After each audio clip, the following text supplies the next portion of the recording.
Hello everyone, welcome back to my channel M achiever. उम्मीद करते हैं आप सभी अच्छे से होंगे और अपनी प्रिपरेशन कर रहे होंगे, क्योंकि एग्जाम अब नियर है तो प्रिपरेशन आप अच्छे से करिए।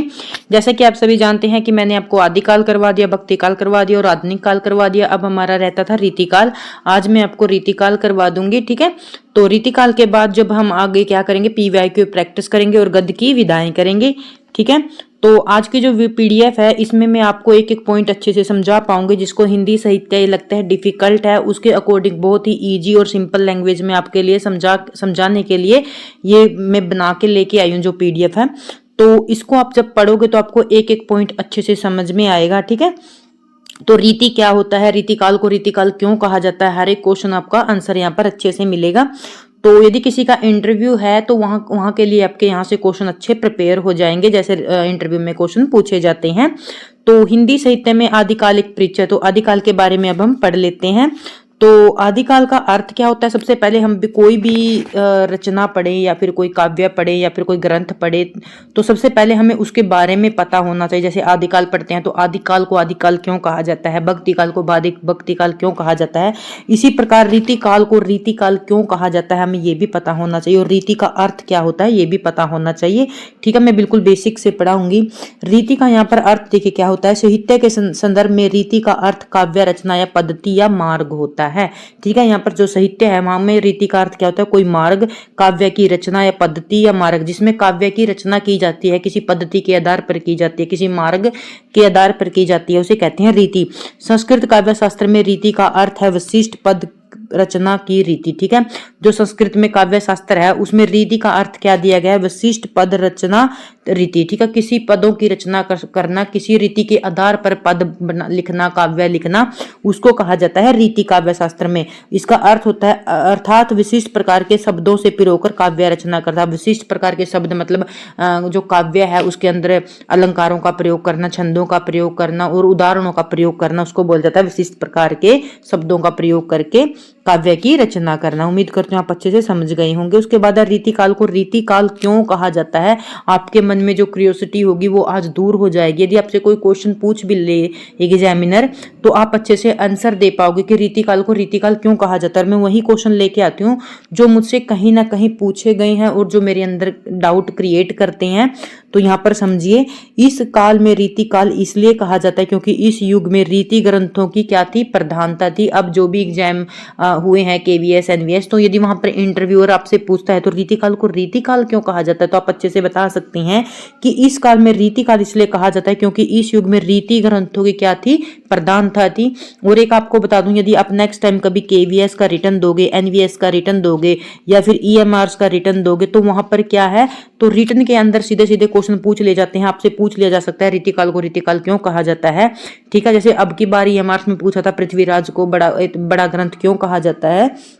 तो ऐसे ही तो आप यहाँ पर भी रीतिकाल के बारे में अच्छे से समझा पाओगे। तो रीतिकाल को इसलिए कहा जाता है, रीति ग्रंथों की प्रधानता के कारण कहा जाता है। उस समय के अधिकांश कवियों ने अपने आश्रयदाताओं राजाओं को प्रसन्न करने के लिए काव्य शास्त्र के नियमों के अनुसार रचनाएं की। मोस्ट इंपोर्टेंट लाइन है, यहाँ से आपका रीतिकाल के से रिलेटेड सभी पॉइंट दूर हो जाएंगे। देखो, रीतिकाल को रीतिकाल कहने का कारण रीति ग्रंथों के कारण, रीति ग्रंथों में रीति की प्रधानता के कारण, ठीक है। तो उस समय के अधिकांश कवि क्या थे, आश्रयदाताओं को प्रसन्न करने के लिए। जो रीतिकाल के कवि हैं तो वो श्रृंगारिक रचनाएं लिखते थे और वो अपने आश्रयदाता जो दरबारी था उसके आश्रय में अपना काव्य रचनाएं करते थे। तो वो उनको प्रसन्न करने के लिए काव्य शास्त्र के नियम क्या होते हैं, जो रस होते हैं, छंद होते हैं, ठीक है, अलंकार होते हैं, इनके अनुरूप रचनाएं लिखते थे। उम्मीद करती हूँ आप यहाँ से दो कॉन्सेप्ट से बहुत कुछ समझ गए होंगे।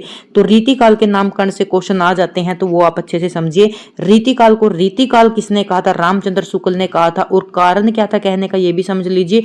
रीति के इस काल में जो रीतिकाल है, रीति के अनुरूप क्या होती थी, रचनाएं होती थी, ठीक है। वशिष्ठ मार्ग के अनुसार रचनाएं होती थी, काव्य छंद अलंकार के आधार पर ज्यादा रचनाओं के कारण इसको रीति काल कहा जाता था। अब समझ लीजिए अलंकृत काल। अलंकृत काल किसने कहा था, मिस्र बंधुओं ने कहा था। बार बार पूछे जाने वाला क्वेश्चन है ये। और इसको कहा क्यों था मिस्र बंधुओं ने, इसलिए कहा था क्योंकि इस काल में जो अलंकार के आधार पर रचनाएं ज्यादा होती थी, जो काव्य रचनाएं हैं उनमें अलंकार का बहुत ज्यादा प्रयोग के कारण इन्होंने रीति काल को अलंकृत प्राकृत काल कहा है। उम्मीद करती हूँ आप अच्छे से समझ गए होंगे। ठीक है, विश्वनाथ प्रसाद मिश्र ने इसको क्या कहा था, श्रृंगार काल कहा था। और क्यों कहा था, क्योंकि इस काल में श्रृंगारिक रचनाएं इस काल के कवियों ने श्रृंगारिक रचनाएं बहुत ज्यादा की थी, तो इसलिए उन्होंने क्या कहा था, श्रृंगार काल कहा था। किसने कहा था, विश्वनाथ प्रसाद ने कहा था। कला काल किसने कहा था, रमाशंकर शुक्ल रसाल ने कहा था। आपने याद रखना है, रमाशंकर शुक्ल रसाल ने क्या कहा, कला काल। ठीक है, तो आपने क्या क्यों कहा था, क्योंकि इस काल में जो है भावपूर्ण रचनाओं से ज्यादा कला पक्ष पर ज्यादा ध्यान दिया गया था। तो ठीक है, तो इसलिए उन्होंने क्या कहा था, कला पक्ष की ज्यादा प्रधानता के कारण इन्होंने क्या कहा था, कला काल कहा था। ठीक है, आप अच्छे से याद रखोगे, रमा शुक्ल रसाल ने कला पक्ष की प्रधानता के आधार पर कला काल कहा था। अलंकारों की प्रधानता के आधार पर मिश्र बंधुओं ने कहा था। रीति के आधार पर लिखी गई रचनाओं के आधार पर रामचंद्र शुक्ल ने कहा था। श्रृंगार परक रचनाओं के आधार श्रृंगार परक रचनाओं का ज्यादा लिखने के कारण इसको विश्वनाथ प्रसाद ने इसको श्रृंगार काल कहा था। और अंधकार काल कहा था त्रिलोचन ने। ठीक है, डॉक्टर त्रिलोचन ने। ठीक है, उम्मीद करती हूँ आपको कारण भी और नाम भी समझ में आ गए होंगे।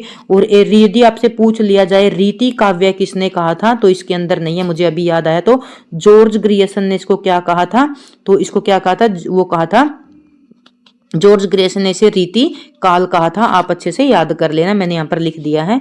तो आगे है रीति काल की मुख्य विशेषताएं। मैं विशेषताएं आपको इसलिए करवा रही हूँ, नहीं मैं सीधे सीधे आपके सामने रीति काल की प्रमुख रचनाएं और कवि लेके आ सकती थी, क्योंकि उनसे हमारे कॉन्सेप्ट क्लियर नहीं होते। मुझे पता है मेरी क्लास वो स्टूडेंट ज्यादा देखते हैं, वो टीचर ज्यादा देखते हैं जिसको थोड़ी हिंदी साहित्य में प्रॉब्लम है। ठीक है, तो जब उनको यही नहीं पता होगा रीति काल में सर्वांग निरूपण क्या होता है, विशिष्टांग निरूपण क्या होता है, ठीक है, रस और अलंकार पर रचनाएं कौन सी हैं, तो वो कैसे याद कर पाएंगे। और हर एक काल की विशेषता का पता होना सबसे ज्यादा इंपॉर्टेंट है, तभी एग्जाम के अंदर हम क्वेश्चन को ध्यान से समझ पाएंगे। ठीक है, तो रीति काल की मैंने आपको आदिकाल करवाया तो आदिकाल की विशेषताएं बताई हैं, आधुनिक काल करवाया तो आधुनिक काल की विशेषताएं बताई हैं, और भक्ति काल करवाया तो वहां पर भक्ति काल की विशेषताएं बताई हैं। ठीक है, विशेषताएं तो मैं जरूर बताऊंगी और आपको करनी पड़ेंगी। ठीक है, विशेषताओं से ही हम उस काल को अच्छे से समझ पाते हैं। और यदि आपको मेरी क्लास अच्छी लगती हो तो प्लीज कमेंट और लाइक जरूर किया करो ताकि क्लास आगे बढ़ सके। ठीक है, आप अच्छे से देख रहे हैं, व्यू कितने आ रहे हैं और लाइक कितने आ रहे हैं। प्लीज मेरी मेहनत आपको अच्छी लगे तो लाइक कमेंट जरूर किया करो, और कमेंट सबसे ज्यादा किया करो क्योंकि कमेंट मुझे बहुत अच्छे लगते हैं। तो रीतिकाल की प्रमुख विशेषताएं समझ लीजिए यहाँ पर। श्रृंगारिकता, प्रेम और सौंदर्य की प्रधानता। ठीक है, श्रृंगारिकता तो यदि आपको इंटरव्यू में पूछा जाए, यदि दो मेन प्रवृत्तियां बता दूं तो आपको पूरे काल की सबसे ज्यादा श्रृंगारिकता, और दूसरी क्या थी, दूसरी एक तो श्रृंगारिकता थी, एक सर्वांग निरूपण।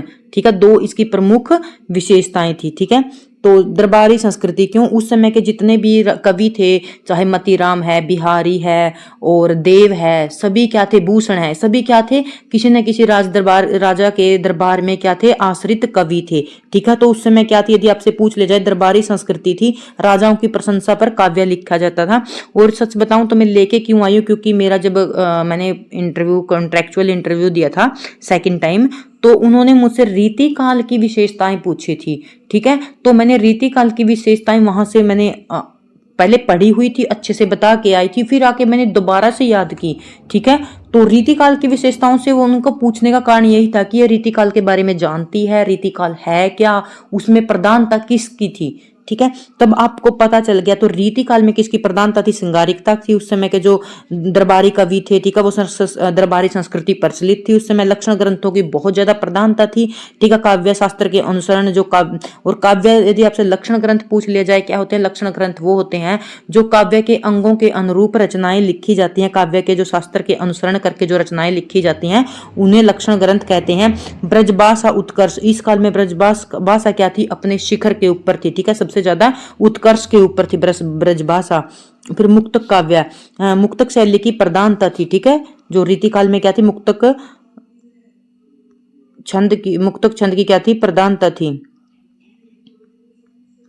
हाँ, मुक्तक शैली की प्रधानता थी। इसके बाद रीति काल का श्रृंगारिक युग। हम रीति काल के बारे में पढ़ेंगे। ठीक है, तो इसके जो कवि हैं उनका जो पार्ट है वो 3 भागों में डिवाइड किया गया है, रीतिबद्ध, रीति सिद्ध, रीति मुक्त। अब इसके बारे में हम पढ़ेंगे। ठीक है। तो हिंदी साहित्य के उत्तर मध्यकाल भी लिखकर आ जा सकता है। पूर्व मध्यकाल हम भक्ति काल को बोलते हैं। यदि आपसे पूर्व मध्यकाल पूछ लिया जाए तो वो भक्ति काल को बोला जाता है, ठीक है। और उत्तर मध्यकाल किसको बोला जाता है? रीति काल को बोला जाता है। और इसकी समय सीमा क्या है? 1700 लेके 1900 तक की क्या है इसकी समय सीमा है, ठीक है। तो आपको अच्छे से याद रखनी है। और यदि आपसे भक्ति काल की समय सीमा पूछ ले तो 1375 से लेके और 1700 तक ये क्या है? भक्ति काल की समय सीमा है, ठीक है। तो आपको समय सीमा भी हर एक काल की याद होनी चाहिए, आदिकाल की भी आपको याद होनी चाहिए। 1050 से 1375 तक क्या है? वो आदिकाल की समय सीमा है, ठीक है। 1700 लेके 1719 तक किसकी है? रीतिकाल की समय सीमा है। तो इसमें काव्य शास्त्र के लक्षण ग्रंथों की क्या है? प्रधानता रही है। सीधे सीधे मैंने यही बताया था कि जो रीति काल है उसमें काव्य शास्त्र लक्षणों की प्रधानता रही है। तो मुझसे पूछा था तो काव्य लक्षण ग्रंथ है वो क्या होते हैं? तो उसका उत्तर ये होगा कि जब उस समय के कवि थे वो काव्य के अंगों के अनुसार रचनाएं कर रहे थे, छंद के आधार पर, लक्षण के आधार पर, विशेष उसके उदाहरणों के आधार पर अपनी रचनाएं कर रहे थे। तो उनको लक्षण ग्रंथों की क्या थी? उस समय प्रधानता थी। तो आप अच्छे से समझ गए होंगे। आचार्य रामचंद्र शुक्ल ने इसे रीतिकाल नाम दिया है। आपको यहाँ पर वो जो मैंने आपको बताया था वो भी समझ गए क्यों दिया है। काव्य शास्त्र में लक्षण ग्रंथों की प्रधानता के आधार पर रामचंद्र शुक्ल ने इसका रीतिकाल नाम दिया है। विद्वानों ने कवि की प्रवृत्तियों के आधार पर इस काल को मुख्य 3 भागों में वर्गीकृत किया है। प्लीज यदि क्लास में बस मेरे पास एक ही कमी है कि मेरे पास स्मार्ट बोर्ड नहीं है, नहीं मैं आपको ऐसा कंटेंट लेके आती हूँ जो बहुत ही हेल्पफुल होगा आपके लिए, ठीक है। तो उस बात के लिए मुझे क्षमा करें, नहीं आपको कंटेंट में कोई कमी नहीं है। सीधे सीधे अब दोबारा जब हम क्लास करेंगे रीतिकाल की तो उसमें हमारे महत्वपूर्ण कवि और उसके रचनाकार होंगे, ठीक है। तो मैं कंटेंट में कोई कॉम्प्रोमाइज नहीं करती, समझाने में कोई कॉम्प्रोमाइज नहीं करती, चाहे मेरे पास स्मार्ट बोर्ड हो या नहीं हो। बट ये है कि वहां पर थोड़ा प्रेजेंटेशन अच्छे से, टीचर जब सामने होता है तो प्रेजेंटेशन अच्छे से होती है। पर मैं आपको इस समय तो मैं आपको ऐसे ही अपना कंटेंट प्रोवाइड करवा पाऊंगी, तो उसके लिए मैं माफी मांगना चाहती हूँ। तो रीतिकाल कवि के जो रीतिकाल के कितने भागों में बांटा गया? 3 भागों में बांटा गया। सबसे पहले है रीतिबद्ध, ठीक है। आपको सबसे पहले रीतिबद्ध कवियों के बारे में विशेष रूप से बहुत ध्यान से समझना है। तो ये वे कवि थे जिन्होंने रीति ग्रंथों की रचना की, ठीक है। किन्होंने रीति ग्रंथों की रचना की थी? रीतिबद्ध कवि। यहाँ से जो बद्ध शब्द है इससे आप समझ लीजिए जो रीति में बंधे हुए कवि थे। रीति की जो रीति ग्रंथों के लिखने की जो परिपाटी थी, मतलब रचना लक्षणों और उदाहरणों से युक्त इनकी रचनाएं होती थी। जो रचना लक्षण है और उदाहरण युक्त इनकी रचनाएं होती थी, जो रीति में बंधकर अपनी रचनाएं करते थे वो होते थे रीतिबद्ध कवि। मैं आपको उम्मीद करती हूँ आप समझ गए होंगे। इन्होंने संस्कृत काव्य शास्त्र के आधार पर नायिका, वेद, रस, अलंकार, छंद आदि के लक्षण लिखकर अनेक उदाहरण स्वरूप कविताएं लिखी। इनका मुख्य उद्देश्य काव्य शास्त्रीय सिद्धांतों का प्रतिपादन करना था। जो काव्य शास्त्र के उदाहरण होते हैं उनका ही प्रतिपादन करना था, उनके आधार पर ही इनका रचना करना। और रीति में बंधकर काव्य रचनाएं किन्होंने की थी वो यहाँ पर उनके कवियों के बारे में यहाँ पर देख रहे। यदि आपसे रीतिबद्ध कवि पूछ लिया जाए तो कौन से हैं? केशव दास हैं, चिंतामणि हैं, देव हैं, मतीराम हैं, पद्माकर हैं। अब इनके बारे में यहाँ पर पढ़ लेते हैं और मैं इनके बारे में डिटेल से भी लेके आई हूँ, ठीक है। तो हिंदी में रीति काव्य का प्रवर्तक किसे माना जाता है? केशव दास को माना जाता है। और किसने माना? नगेंद्र ने माना। आपको ये भी याद होना चाहिए, किसने माना? तो नगेंद्र ने माना, ठीक है। तो केशव दास को किसने माना? नगेंद्र ने माना, ठीक है। और इनकी प्रमुख रचना कौन कौन सी है? कवि प्रिय और रसिक प्रिय, ठीक है। कवि प्रिय और रसिक प्रिय इनकी क्या है? महत्वपूर्ण रचना है। जो रसिक प्रिय रचना है ये रस के आधार पर लिखी गई रचना है। रसिक से आप रस समझ लेना, जो रस के आधार पर लिखी गई है, रस प्रधान रचना है इनकी। और जो कवि प्रिय है वो अलंकार प्रधान रचना है इनकी, ठीक है। तो आप उनका एग्जाम के अंदर ये भी क्वेश्चन पूछ लिया जाता है कि अलंकार वाली रचना कौन सी है इनकी और रस के आधार पर लिखी गई रचना कौन सी है? चिंतामणि त्रिपाठी, ठीक है। ये भी मोस्ट इंपोर्टेंट रचनाकार है रीतिबद्ध कवियों में। तो इन्हें रीति काव्य की अखंड परंपरा चलाने वाला कवि कहा जाता है। और चिंतामणि को रामचंद्र शुक्ल ने रीति काल का प्रवर्तक माना, ये भी ध्यान रखना आपने। तो चिंतामणि को किसने माना है? रामचंद्र शुक्ल जी ने क्या माना है? तो इसको क्या माना है? रीति काल का प्रवर्तक माना है। तो देव इन्हें सुख तरंग और भाव विलास जैसी उत्कृष्ट रचनाएं लिखी। तो देव की हम सभी रचनाएं करेंगे, भाव विलास, जाति विलास, देव विलास, भवानी विलास, राधिका विलास, सभी रचनाएं हम इनकी अच्छे से करेंगे। मतीराम ये अपनी सरस भाषा के लिए प्रसिद्ध थी। इनकी प्रमुख रचना है रसराज, जो रसों के आधार पर लिखी गई है। तो रस की प्रधानता है इसमें। तो पद्माकर रीतिकाल के अंतिम प्रतिनिधित्व कवि माने जाते हैं। तो अब आ गए हम रीति सिद्ध, जो सबसे महत्वपूर्ण है, इसके अंदर क्या है, बिहारी है। तो ये वो कवि थे जिन्होंने काव्य शास्त्र का ज्ञान तो था किंतु रीति ग्रंथों की रचना नहीं की। ठीक है, रीति सिद्ध। अब आप यहाँ पर ध्यान से समझिए, रीति सिद्ध, रीतिबद्ध और रीति मुक्त में आप अंतर करिए। तो रीति, जो इनको काव्य शास्त्र का पूर्ण ज्ञान तो था, इनको अलंकार छंद का पूर्ण ज्ञान तो था, पर इन्होंने जो लक्षण ग्रंथ थे, मतलब अलंकार छंद, इनके ऊपर क्या किया, इन्होंने रचना नहीं की। इन्होंने अपनी रचनाओं में काव्य शास्त्र की परंपराओं को सिद्ध प्रयोग किया। क्या किया, अपनी रचनाओं में काव्य शास्त्र परंपराओं का सिद्ध प्रयोग किया। ठीक है, बिहारी इस वर्ग के प्रतिनिधित्व कवि हैं। एकमात्र रचना बिहारी सतसई सागर में गागर भरने के लिए प्रसिद्ध रचना है और श्रृंगार रस प्रधान रचना है। जब हम नेक्स्ट में आपको पार्ट 2 करवाऊंगी तो बिहारी के बारे में आपको फुल डिटेल से करवाऊंगी। ठीक है, रस निधि और वृंद, इन्हें भी मुक्तक रचनाओं और नीति और श्रृंगार रचनाओं का सुंदर समन्वय किया था। ठीक है, तो उसके प्रसिद्ध कवि हैं वो हैं बिहारी। ठीक है, तो बिहारी की तो हमसे वो पद देकर पूछ भी लिया जाता है कि ये दोहा किनका है। हम दोहे बिहारी के बारे में फुल डिटेल से पढ़ेंगे। ठीक है, रीति मुक्त कवि के बारे में पढ़ लीजिए।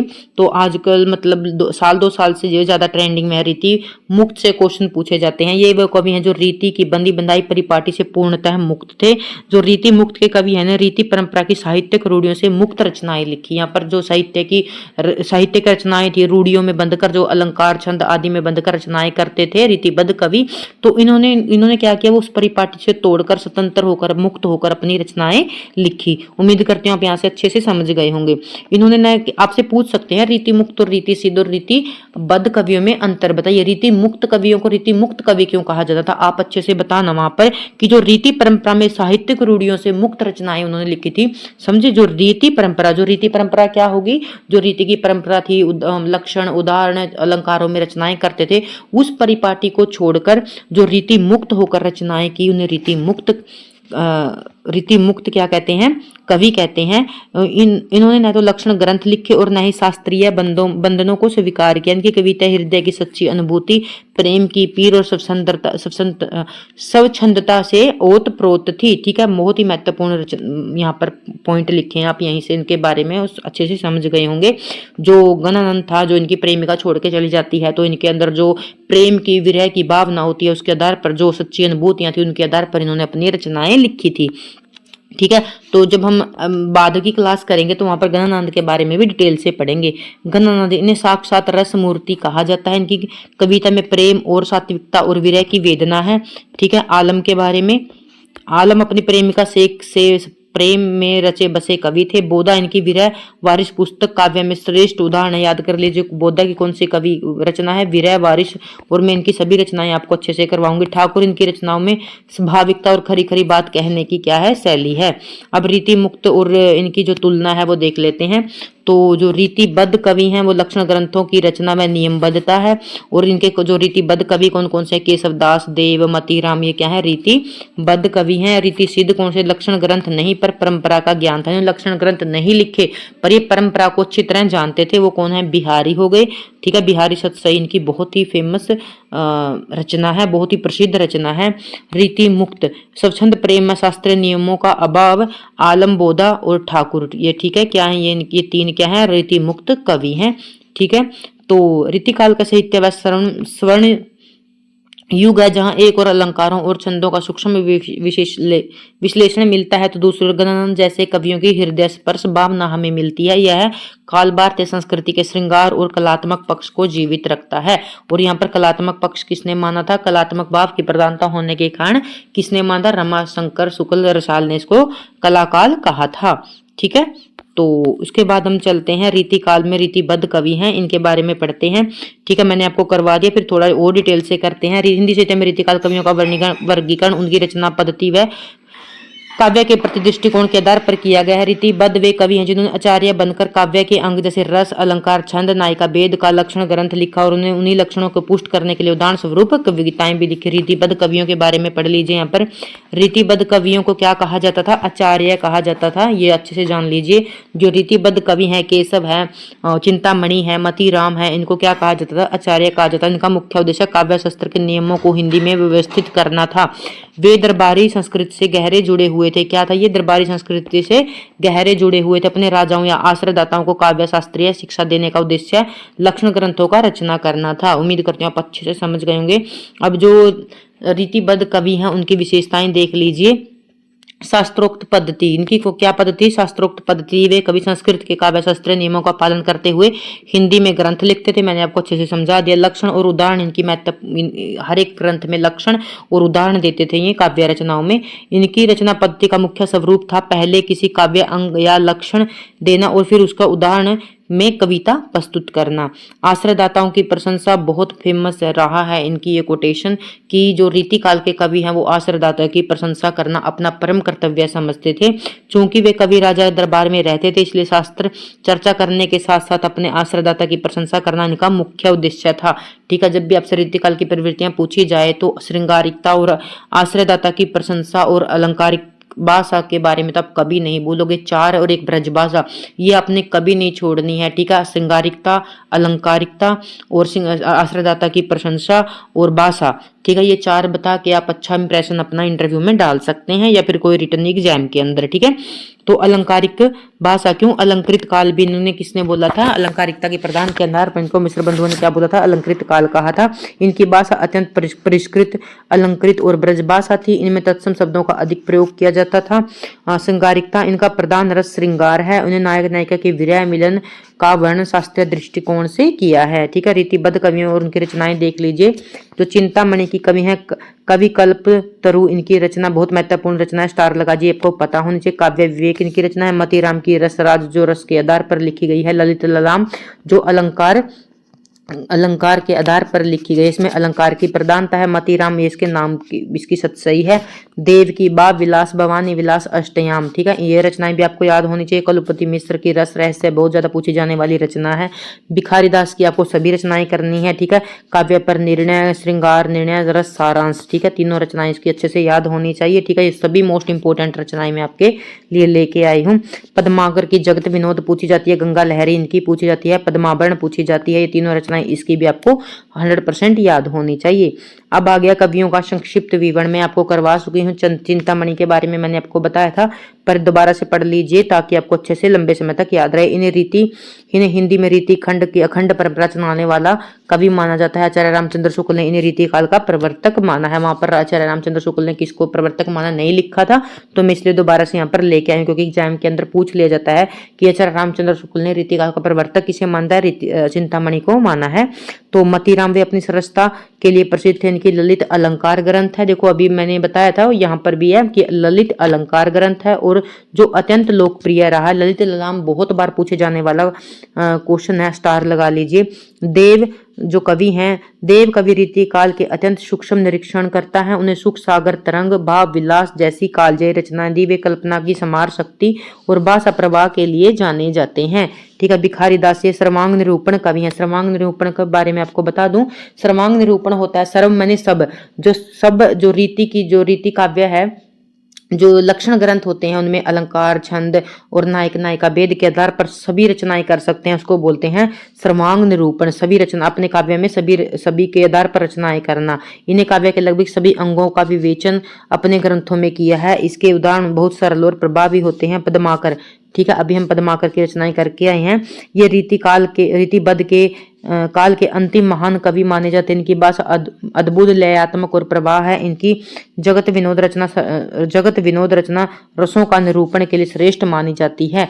ठीक है, अपने इनमें सब में पता होना चाहिए अलंकार निरूपण वाली कौन सी रचना है और रस निरूपण वाली कौन सी रचना है। निष्कर्ष, रीतिबद्ध कवि केवल कवि नहीं थे, वे अपने युग के क्या थे? काव्य शिक्षक भी थे। यदि इन पर संस्कृत की परंपरा का अनुकरण का आरोप लगता है, परंतु इन्होंने अपनी मौलिक प्रतिभा, ब्रज भाषा के सौंदर्य और हिंदी साहित्य को समृद्ध किया। इन कवियों ने कविता को एक निश्चित ढांचे में डालकर उसे शास्त्रीय गरिमा प्रदान की। आगे हम चलते हैं हिंदी साहित्य, इस जो रीति काल से संबंधित जो महत्वपूर्ण तथ्य हैं वो देख लीजिए। आचार्य रामचंद्र शुक्ल ने चिंतामणि त्रिपाठी को रीति काल का प्रवर्तक माना है। चिंतामणि त्रिपाठी सिद्धांत रसवादी आचार्य थे। चिंतामणि त्रिपाठी के सदोहर क्या होता है? एक ही पेट से जन्म लेने वाले, एक ही मतलब पेट से उत्पन्न होने वाले। मतीराम भूषण और जटाशंकर त्रिपाठी ये क्या है? आपस में क्या है? भाई हैं। वीर रस के भूषण क्या है? वीर रस के कवि हैं। चित्रकूट के सोलंकी राजा रुद्र ने वीर कवि की कवि भूषण की उपाधि दी थी। ये क्वेश्चन एग्जाम के अंदर पूछा गया क्वेश्चन है कि कवि भूषण की उपाधि भूषण को किसने दी थी, तो आपने याद रखना चित्रकूट के सोलंकी राजा रुद्र ने दी थी। डॉक्टर गणपति गुप्त ने भूषण का मूल नाम पतिराम और मनीराम माना गया है, ठीक है, याद रखना किसने माना है, डॉक्टर गणपति गुप्त ने। आचार्य विश्वनाथ प्रसाद ने इनका नाम घनश्याम माना है, ठीक है, विश्वनाथ ने घनश्याम और गणपति ने मतिराम मनीराम और पतिराम माना है। महाराज छत्रसाल ने एक बार भूषण की पालकी को कंधा देकर कहा था, पालकी को कंधा लगाया था, जिस पर भूषण ने कहा था कि शिवा को बखानो की बखानो छत्र साल का, ठीक है, ये कोटेशन देके एग्जाम के अंदर पूछ ली जाती है। किसने कही थी ये, तो किसने कही थी, भूषण ने कही थी। आचार्य रामचंद्र से शुक्ल ने लिखा है कि भूषण वीर रस के उद्धार सारी जनता के हृदय की संपत्ति हुए हैं, ठीक है। शिवाजी और छत्रसाल की वीरता का वर्णन का कोई व्यक्ति कवि ने झूठी खुशामद नहीं कर सकता। वे हिंदू जाति के क्या थे, प्रतिनिधित्व कवि थे। ये आपको ये पूछ लिया जा सकता है कि ये कथन किसने कहे, रामचंद्र शुक्ल ने कहे। मतीराम, चिंतामणि त्रिपाठी और भूषण क्या थे, आपस में क्या थे, तीनों भाई थे, सदोहर थे, ठीक है। अब रीतिबद्ध जो कवि हैं केशवदास, चिंतामणि और देव, इनके बारे में मैं आपको करवा चुकी हूँ। एक बार फिर से थोड़ा हल्का हल्का इनके समय के बारे में देख लेते हैं। जो केशवदास है 1555 से लेकर 1617 तक इनका जन्म है। केशवदास हिंदी में रीति काल का प्रवर्तक माना जाता है। और किसने माना, केशवदास को नगेंद्र ने माना, ठीक है, तो केशवदास को किसने माना, नगेंद्र ने माना था। और चिंतामणि को रामचंद्र शुक्ल ने माना था। यद्यपि वे रीति काल की मुख्यधारा से पहले आते हैं, लेकिन उनकी रचनाओं में रीतिबद्धता के बीज मिलते हैं। उन्हें कठिन काव्य का प्रेत, ये क्वेश्चन पूछा जाता है, कठिन काव्य का प्रेत किसे कहा जाता है, तो केशवदास को कहा जाता है। रचनाएं, रसिक, इसकी जो रचनाएं कौन सी है, रसिक प्रिया, कवि प्रिया, रामचंद्रिका, वीर देव सिंह और विज्ञान गीता, इसकी क्या है, बहुत ही महत्वपूर्ण रचनाएं हैं। जो कवि प्रिया है वो अलंकार प्रधान रचना है, जो रसिक प्रिया है वो रस निरूपण रचना है, ठीक है। रामचंद्रिका है जो राम की दिनचर्या पर आधारित रचना है, ठीक है। तो इसकी विशेषताएं क्या है, केशव दास पंडित पर प्रदर्शन में विश्वास रखते थे। उनकी रामचंद्रिका संवादों के लिए प्रसिद्ध है। अलंकारवादी आचार्य थे। इन्होंने कविता में अलंकारों का प्रयोग पर अधिक बल दिया। अब हम करेंगे चिंतामणि के बारे में। चिंतामणि त्रिपाठी क्या है, रामचंद्र शुक्ल ने चिंतामणि को हिंदी का रीतिकाल का वास्तविक प्रवर्तक माना, क्योंकि इन्होंने हिंदी में व्यवस्थित रूप से रीति ग्रंथों की परंपरा शुरुआत की। इसकी रचनाएं आपको सभी याद होनी चाहिए।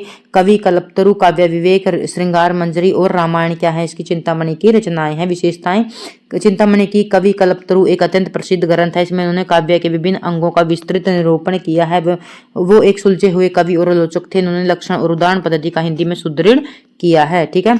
तो मैं देव के बारे में आपको बता चुकी हूँ, ठीक है। भाव विलास, भवानी विलास, अष्टयाम कुशल और इसकी ये सभी क्या है रचनाएं अपने अच्छे से याद रखनी है।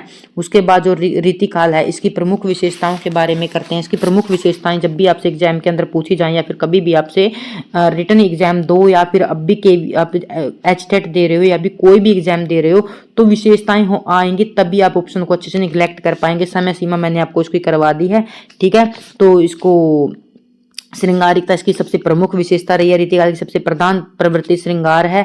कवियों ने श्रृंगार और वियोग दोनों पक्षों का सूक्ष्म और विलासी वर्णन किया है। नायिका भेद और नक्सिक वर्णन इस काल की प्रमुख पहचान रही है। अलंकारिकता, मैंने आपको बताया था, अलंकारिकता, श्रृंगारिकता और आश्रयदाताओं की प्रशंसा और भाषा, ये तो आपको हमेशा टिप्स के ऊपर याद रहनी चाहिए, ठीक है। आपसे कभी भी अपने आप से क्वेश्चन करके पूछो, ठीक है। तो रीतिकाल की प्रमुख विशेषताएं क्या है, अलंकारिकता थी, क्योंकि उस समय के कवि क्या करते थे, अलंकार आधार पर रचनाएं करते थे। और श्रृंगारिकता उस समय की बहुत ज्यादा विशेष प्रधान प्रवृत्ति रही है, ठीक है। रीति जो नारी है उसके आधार पर या फिर नायक नायिका के आधार पर श्रृंगारिक रचनाएं लिखी जाती थी। तो इस प्रकार आपको अपने आप से क्वेश्चन करके सभी रचनाएं अपने सभी इसकी प्रवृत्तियां याद रखनी है। अलंकारिकता, इस काल में अलंकारित काल भी कहा गया, क्योंकि कवि ने अलंकारों का प्रयोग करके काव्य का चमत्कारिक बनाने पर बल दिया। आश्रयदाताओं राजाओं की प्रशंसा, रीतिकाल के अधिकांश कवि दरबारी थे। उसमें चाहे भूषण हो, बिहारी हो, ठीक है, सभी कैसे दरबारी कवि जिन्होंने आश्रयदाताओं को प्रसन्न करने के लिए उनके शौर्य, दान और वैभव की अतिशोक्तिपूर्ण क्या करते थे, अतिशोक्तिपूर्ण होता है बहुत बड़ा चढ़ा कर उनके क्या करते थे, प्रशंसा करते थे। चमत्कार प्रदर्शन, कवियों ने अपनी विद्वता प्रसन्न करने के लिए कठिन शब्द योजना, क्लिष्ट अलंकारों का प्रयोग किया। इससे पांडित्य प्रदर्शन की प्रवृत्ति कहा जाता है। भक्ति और नीति, श्रृंगार के साथ साथ साथ इस काल में राधा कृष्ण की भक्ति, लोक व्यवहार और शिक्षा देने वाली नीतिक परक रचनाएं भी थी। नारी भावना के बारे में ध्यान रखना यहाँ पर। रीतिकाल में नारी का स्वरूप भोग्य के रूप में उभरा था। मैंने आपको जब आधुनिक काल करवाया था तो वहां पर जो नारी को क्या माना गया था, भोग की वस्तु ना मानकर पुरुष के समान अधिकारों के लिए वर्णन किया गया था कि औरत को भी पुरुष के समान अधिकार मिलना चाहिए। और यहाँ पर नारी को एक सिर्फ भोग विलास की वस्तु माना गया है, ठीक है। उसके केवल सौंदर्य वस्तु के रूप में चित्रित किया गया, जिससे उसके व्यक्तित्व की गहराई का अभाव देखने को मिलता है, ठीक है। तो कई बार ये क्वेश्चन हम जब आपस में डिस्कस करते हैं तो पूछा गया था, किसी मेरी जो टीचर फ्रेंड है उनसे पूछा गया था। तो अब जब आधुनिक काल की नारी की, जो आधुनिक काल के लेखक है, उनकी नारी के लिए क्या भावना थी, और जो उससे ये है हमारा रीतिकाल, इसमें नारी के लिए जो कैसा वर्णन किया जाता था, उसके बारे में क्या सा रूपरेखा प्रस्तुत की थी कवियों ने, तो ऐसे पूछा जाता है। तो आप अच्छे से समझ जाना, यहाँ पर भोग विलास की वस्तु माना जाता था और वहां पर पुरुष के समान अधिकार दिलाने के लिए वर्णन किया गया है नारी के बारे में। तो उनकी प्रकृति के बारे में हम कर चुके हैं। तो प्रकृति चित्रण के बारे में करते हैं, चलो अभी। तो प्राकृतिक स्वतंत्र चित्रण कम ही हुआ है, इसमें मुख्य श्रृंगारिक भावों का उद्दीपन हुआ है या अलंकारिक वर्ण के लिए प्रयोग किया गया। भाषा के बारे में आपको बता चुकी हूँ कि इस काल में ब्रज भाषा जो अत्यंत परिष्कृत, कोमल, मधुर है। मुहावरों और लोकोक्तियों का सुंदर प्रयोग किया गया है। प्रमुख प्रवृत्तियों और सारांश देख लीजिए।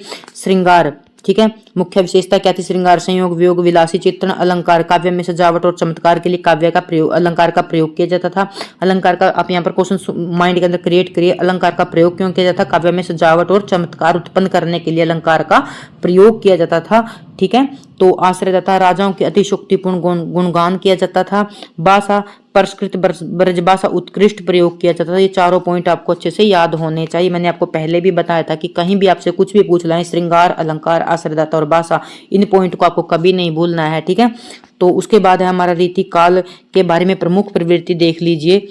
शॉर्ट शब्दों में बताऊं तो सबसे इंपॉर्टेंट पार्ट है ये, ठीक है। तो रीतिकाल की दो प्रमुख प्रवृत्ति मानी गई, एक तो रीति निरूपण और एक श्रृंगारिकता, ठीक है। एक रीति का निरूपण और एक श्रृंगारिकता है, ठीक है। तो अब इसके बारे में समझिए। रीति निरूपण क्या होता है? कुछ को तो पता नहीं होता कि रीति निरूपण होता क्या है, ये पढ़िए। रीति निरूपण का ये खुद से मैं लास्ट में क्वेश्चन इसलिए लेके आई हूँ क्योंकि जो क्वेश्चन माइंड में सोचने के लिए मजबूर करे कि क्या पता किसी को पता हो या ना हो रीति निरूपण होता क्या है। क्योंकि करवा के तो यूट्यूब पे या फिर अदर चैनल पे सभी चले जाते हैं। रीति निरूपण हो गया, ठीक है, विष्टांग विवेचन हो गया, सर्वांग विवेचन हो गया, पर जब किसी को पता ही नहीं हो, जो साहित्य को अभी अभी पढ़ रहे हैं उनको पता ही नहीं हो सर्वांग विवेचन क्या होता है, विष्टांग विवेचन क्या होता है, तो आपको मेरी क्लास में ये भी समझने को मिलेगा कि रीति निरूपण होता क्या है और सर्वांग विवेचन क्या होता है। समझिए यहाँ पर रीति निरूपण का अर्थ है काव्य रचना के नियम, ठीक है। रीति का निरूपण मतलब काव्य के नियम, जैसे रस, छंद, अलंकार को व्यवस्थित ढंग से समझाना, इसे काव्यांग विवेचन कहा जाता है। इसे दो भागों में बांटा गया है, ठीक है। अब सर्वांग विवेचन, जैसे भिखारी दास को कौन सा कवि माना गया है? सर्वांग विवेचन कवि माना गया है। मैंने अभी आपको लास्ट बताया था। इसमें काव्य के सभी अंग, जो काव्य के सभी अंग होते हैं, रस होता है, छंद होता है, अलंकार होता है, आदि का एक साथ विवेचन करना। उदाहरण के लिए चिंतामणि की कवि कुल, कल्पतरु और देव रसायन प्रमुख ग्रंथ हैं। ये क्या है? सर्वांग विवेचन ग्रंथ है। क्यों है?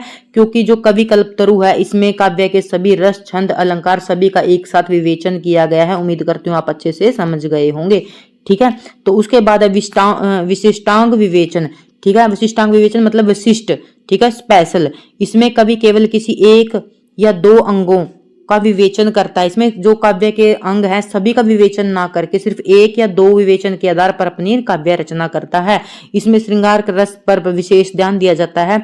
रस राज मतीराम और अलंकार रत्नाकर दलपति राय इसके क्या है? उदाहरण है, ठीक है। या तो फिर रस के आधार पर रचना की जाएगी या अलंकार के आधार पर रचना की जाएगी, उसको बोलते हैं विशिष्टांग विवेचन। उम्मीद करती हूँ आप अच्छे से समझ गए होंगे। श्रृंगारिकता, तो रीतिकाल की दूसरी प्रमुख विशेषता श्रृंगारिकता रही है। रचना में श्रृंगार रस की प्रधानता रही है। इसमें नायिका का भेद और सौंदर्य वर्ण, नक्शिक वर्ण करना रीतिकाल के कवियों का महत्वपूर्ण मतलब काव्य विवेचन रहा है कि ये नारी से के ऊपर, उनके नक्शिक के ऊपर, उसके सौंदर्य के ऊपर ज्यादा कविताएं करते थे, ठीक है। निष्कर्ष, रीतिकाल में रीति निरूपण की परिपाटी बहुत सही थी। कवियों का उद्देश्य शास्त्रीय ज्ञान और गहराई नहीं बल्कि आश्रयदाता राजाओं को प्रसन्न करने पर अपना पांडित्य दिखाने के लिए ही वो क्या करते थे?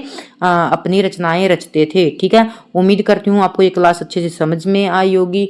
ठीक है, यदि समझ में आई है और आपने क्लास कंप्लीट देखी है, प्लीज़ लाइक कमेंट करके ज़रूर जाएं, क्योंकि कमेंट से ही मुझे आपका फीडबैक का पता चलता है।